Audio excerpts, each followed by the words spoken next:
Erokamano Nyasaye. Hallelujah, hallelujah, hallelujah, hallelujah. Agoni ni erokamano Nyasaye. Iwe mumbi ratero kiko no gandani. Kendo kane in kod jopuonjre ni yie. Iwuoyo kodgi gipenjo gini. Ere yieu nguru mondo we nindo. Erokamano Nyasaye. Anangiso gandawa gik ma Yesu timona. Anangiso ganda gik ma Yesu timona. Angiso ganda gik ma Yesu timona. Anangiso ganda gik ma Yesu timona. Kane mudho tweya donge nokonya kanyo. Anangiso ganda gik ma Yesu timona. Kane mudho tweya donge nokonya kanyo. Anangiso ganda gik ma Yesu timona. Kane tuoche goya donge nokonya kanyo. Anangiso ganda gik ma Yesu timona. Erokamano Nyasaye. Agoni ni erokamano. Chieng' moro achiel ka in kod jopuonjre ni e got, kara lweny nosechopo machiegni to ok ging'eyo. Bende kane ginindo, japuonj iye nowang' ahinya kopenjo jopuonjre ni, weuru nindo, chung'uru mondo ulem, mondo kik udonji e tem. Wach makoro sani wayudo dichieng'. Anang'eyo nyinge, miyaluongo nyinge. Anangiso ganda gik ma Yesu timona. Ananeno hone, emomiyo aluongo nyinge. Anangiso ganda gik ma Yesu timona. Japuonj Yesu konya, emomiyo aluongo nyinge. Anangiso ganda gik ma Yesu timona. Toko kwedo dhano, anaonga kwede.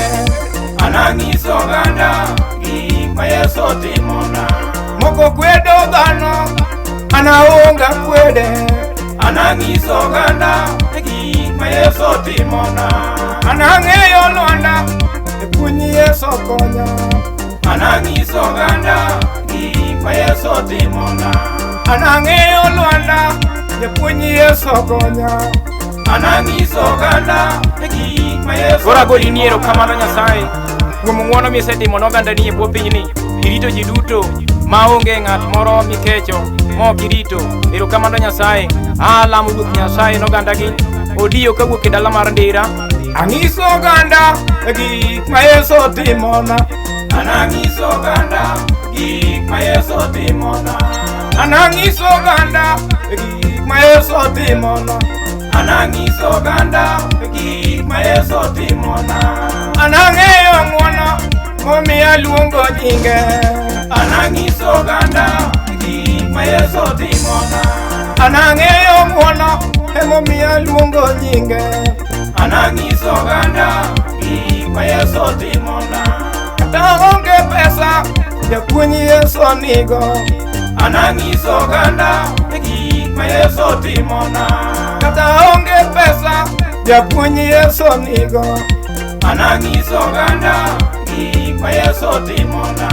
Kata onge tich japuonj Yesu nitie. Anangiso ganda gik ma Yesu timona. Agoni ni erokamano kuom gik misetimo. Iyie rito gandani. Akwayo Ruoth Nyasaye nodiyo kawuok e dala mar Ndira. Winj message ma oro ni lamo ber.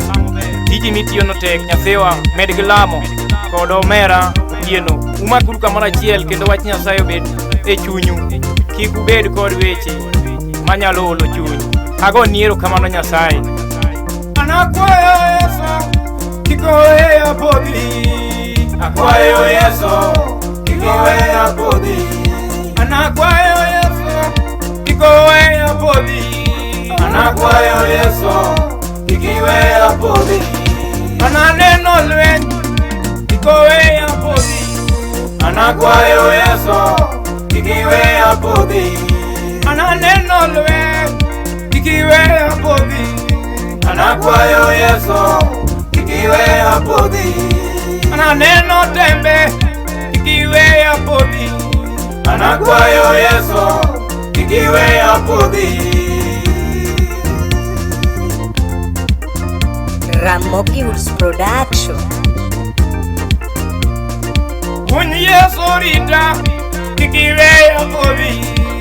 Akwayo Yesu kik iweya podhi. Kata onge nyalo kik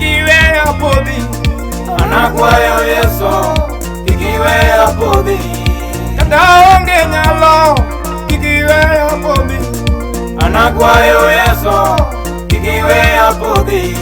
Kata onge pesa, kikiwe apodhi. Anakwayo Yesu, kikiwe apodhi. Erokamano Nyasaye, ayie kod ng'wono misetimo. Ipar kanisa ni maler mar New Elizabeth Road Church e dala mar Mreya kacha, kendo an jatichni Olang'o Kelo bende akwayo ng'wono mar Ruoth Nyasaye. Iyie mondo irita Nyasaye mang'won, oteko ni japuonj, kech ing'eyo ni kokitaya ok anyal nyalo japuonj. Erokamano Nyasaye. Haleluya. Hey.